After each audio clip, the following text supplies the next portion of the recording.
Hi, it's Grandpa from Grammy and Grandpa Read, and today's book is Horton and the Kwuggerbug and More Lost Stories by Dr. Suess.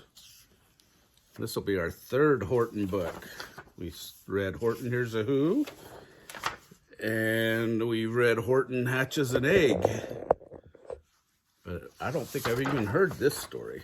So this will be, there's some history here. I'll have to go back and read that later. That looks interesting. Goodness, a lot of it. All right, here we go. Horton and the Kwuggerbug. It happened last May on a very nice day while the elephant Horton was walking, they say, just minding his business, just going his way, when a Kwuggerbug dropped from a tree with a plunk and landed on Horton the elephant's trunk.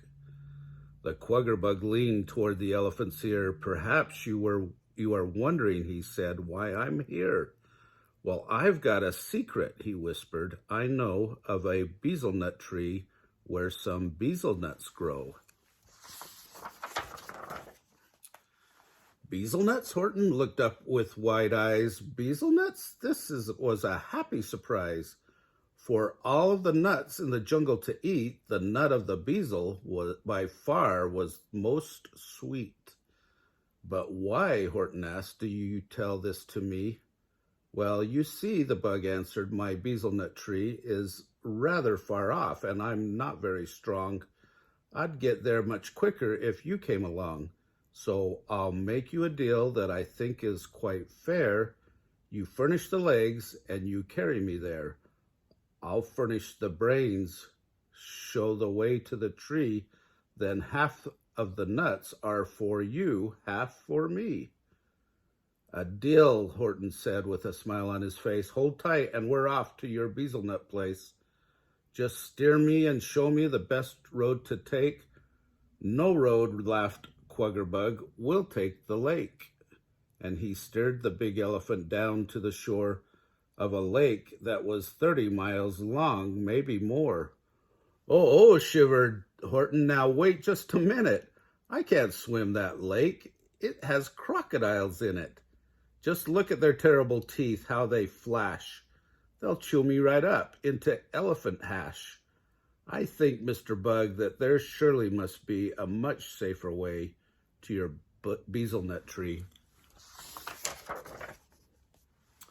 Now, said the Kwuggerbug, don't start to squeak. You promised you'd go, and a deal is a deal. Thornton thought. What he says is quite true. A deal is a deal. I must see the deal through.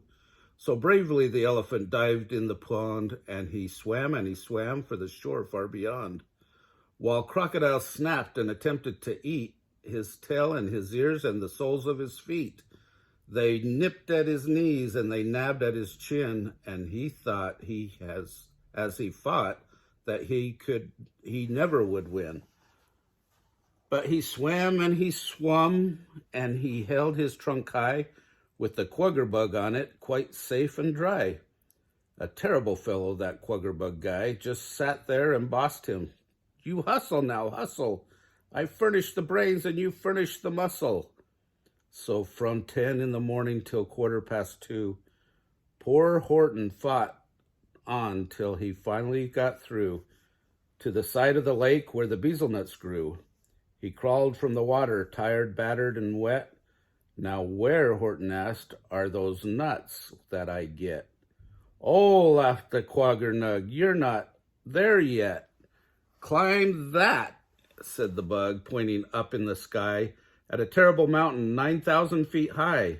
Climb that? Horton gulped. Not the way that I feel. Tut, tut, said the bug. Now a deal is a deal. And don't start to argue. No ifs and no buts. You'll furnish the ride and I'll furnish the nuts. The climb side poor Horton will kill me.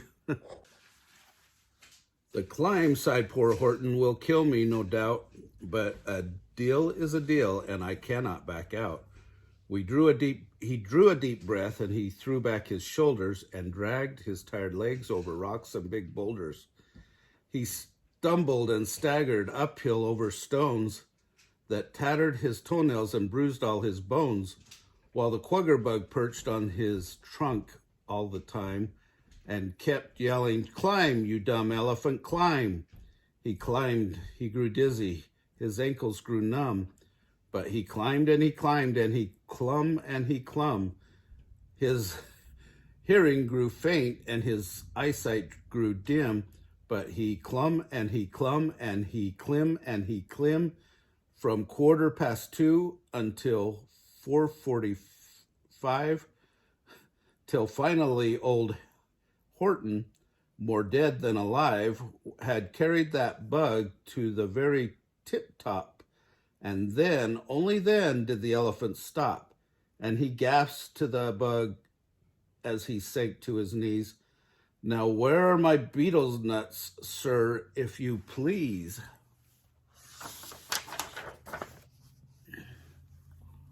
"Right there," said the bug. Horton looked. It was true. 'Twas the beetle-nut tree with the where the beetle-nuts grew. "But bug," Horton moaned, "we're here and they're there, way out on that peak, and between us is air. Now how can I get through that space in between? I can't walk on air, if you see what I mean."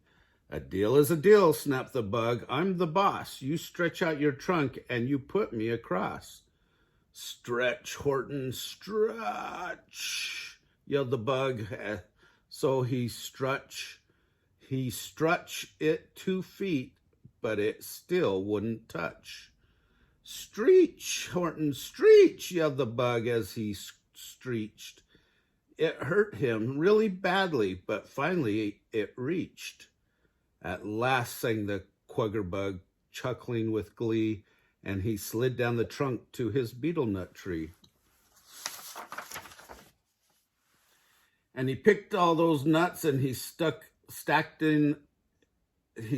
a big mound of luscious sweet betel-nuts high on the ground. "But hey," called the elephant, "you over there, half of the mound, don't forget, is my share." "Not yet," said the bug. "All the nuts have been stacked. But before we can share, they have got to be cracked." So he cracked all the nuts. Then he said with a laugh, "A deal is a deal, and I'm giving you half. 1/2 of each nut, as you know, is the meat, and that is the half I am keeping to eat. But the half of each nut, as you know very well, is the half of the nut that is known as the shell. The shells are for you," laughed the bug, and he rose and he stuffed all the shucks up the elephant's nose. "Now what do you do if he did that to you? With shucks up your nostrils, how dreadful you'd feel, but you couldn't complain, 'cause a deal is a deal. You'd have to act terribly nice and do right. So you'd say in a voice that was terribly polite, 'Thanks, Mr. Kwuggerbug, thank you for these, but they tickle my nose, so look out, I shall sneeze.' And you'd sneeze and you'd sneeze and you'd sniz and you'd sniz and blow all the shucks from your trunk with a whiz, just the way Horton did, 'cause they blew out of his, and they blasted that Kwuggerbug so far away that he sailed through the air for the whole month of May, and didn't come down till the 15th of June, all tattered and torn in the late afternoon, at a place that's so far now he never can go to his betel-nut tree where his betel-nuts grow."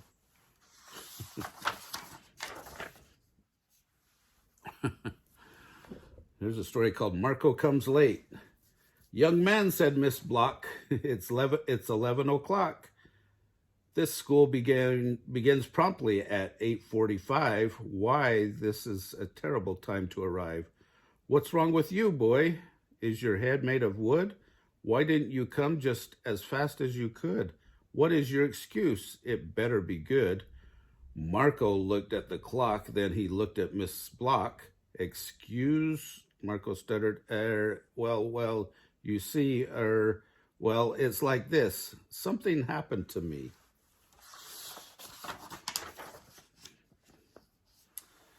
This morning, Miss Block, when I left home for school, I hurried off early according to rule. I said when I started at 8:15, I must not, I will not, I shall not be late. I'll be the first pupil to be in my seat. Then bang, something happened on Mulberry Street. I heard a strange peep and I took a quick look and you know what I saw with the look that I took? A bird laid an egg on my rhythmic book. A bird laid an egg on my rhythmic book. I couldn't believe it, Miss Block, but it's true. I stopped and I didn't quite know what to do. I didn't dare run, I didn't dare walk, I didn't dare yell, and I didn't dare talk. I didn't dare sneeze, and I didn't dare cough, because if I did, I would knock the egg off. So I stood there stock still, and it worried me pink. Then my feet got quite tired, and I sat down to think. And while I was thinking down there on the ground, I saw something move, and I heard a loud sound of a worm who was having a fight with his wife, the most terrible fight that I've heard in my life. The worm, he was yelling, the boy should not wait. He must not, he dare not, he shall not be late. That boy ought to smash that egg off his head. Then the wife of the worm shouted back, and she said, to break that dear egg would be terribly cruel. An egg's more important than going to school. That egg is that mother bird's pride and her joy. If he smashes the egg, he's the world's meanest boy. And while the worms argued about what I should do, a couple big cats started arguing too. You listen to me. I heard one of them say, if this boy doesn't go to school right away, Miss Block will be frightfully, horribly mad. If the boy gets there late, she will punish the lad. Then the other cat snapped, I don't care if she does. This boy must not move. So I stayed where I was, with the egg on my head and my heart full of fears, and the shouting of cats and the worms in my ears. Then while I was wondering when all this would stop, the egg on my book burst apart with a pop, and out of the pieces of red and white shell jumped a strange brand new bird, and he said with a yell, I thank you, young fellow. You've been simply great, and now that I'm hatched, you no longer need wait. I'm sorry I kept you till 11 o'clock. It's really my fault. You tell that, Miss Block. I wish you good luck, and I bid you good day. That's what the bird said, then fluttered away.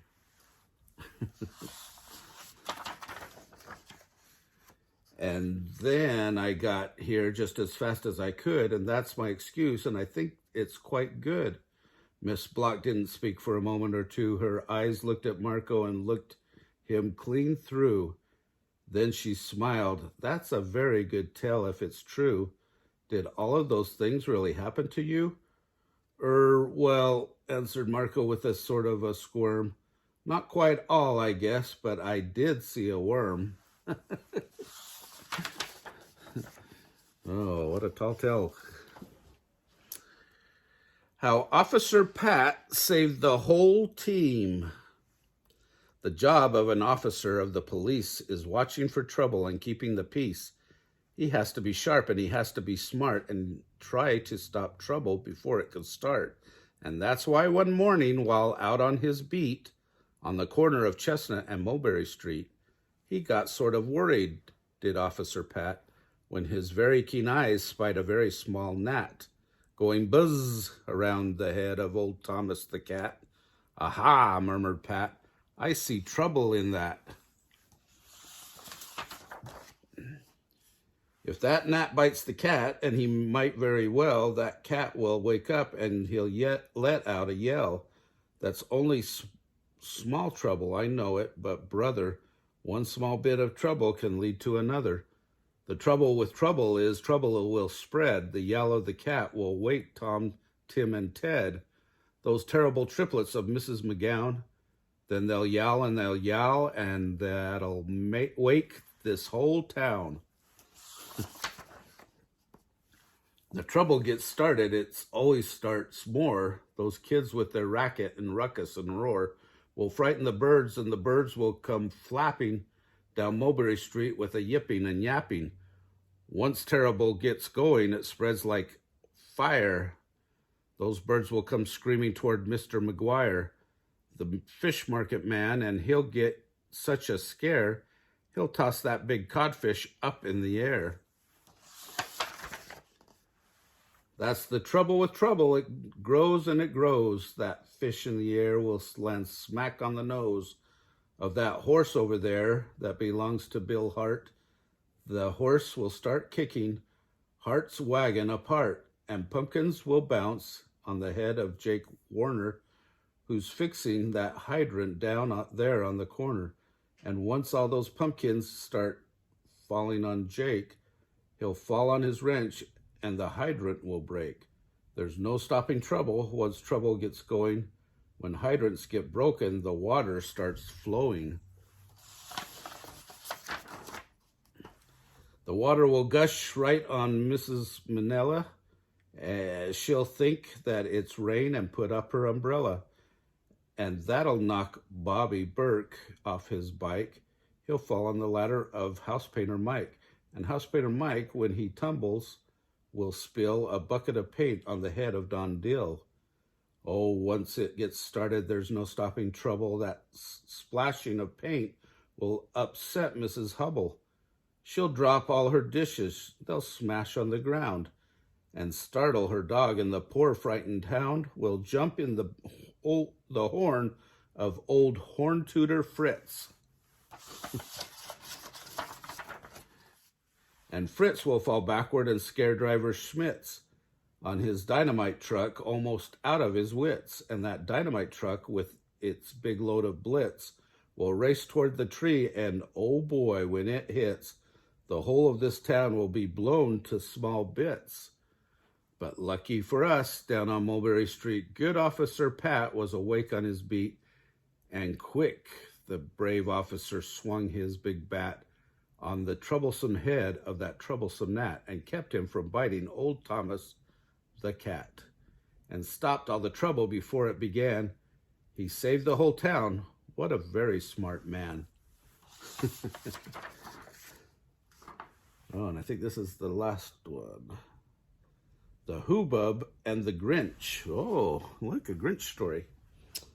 The Hubbub was lying outdoors in the sun, the wonderful, wonderful warm summer sun. There's nothing, he said, quite as good as the sun. Then up walked a Grinch with a piece of green string. How much, asked the Grinch, will you pay for this thing? You sure ought to have it. You'll find it great fun, and it's worth a lot more than that old-fashioned sun. Huh? Asked the Hubbub. Sounds silly to me. Worth more than the sun? Why, that surely can't be. But it is, grinned the Grinch. Let me give you the reasons. The sun's only good in a couple short seasons, for you'll have to admit that in winter and fall, the sun is quite weak. It is not strong at all. But this wonderful piece of green string I have here is strong, my good friend, every month of the year. Even so, said the Hubbub, I still sort of doubt, but you know, yapped the Grinch, and he started to shout that sometimes the sun doesn't even come out. But this marvelous piece of green string, I declare, can come out of your pocket if you keep it there, any time, day or night, any place, anywhere. Said the Hubbub. That would be quite handy. This piece of green string, yelled the Grinch, is a dandy. That sun, let me tell you, is dangerous stuff. It can freckle your face. It can make your skin rough. When the sun gets too hot, it can broil you like fat. But this piece of green string, sir, will never do that. This piece of green string is colossal immense, and to you, well, I'll sell it for 98 cents. And the Hubbub he bought, And I'm sorry to say that the Grinches sell hubbubs, such things every day. Those Grinches, they're sneaky and sly, so be careful the things that you buy from those little sneaky Grinches out there. Remember to like our channel and subscribe to the channel and like our videos. And hopefully we can find some more Horton books and Grinch books. Have a great day.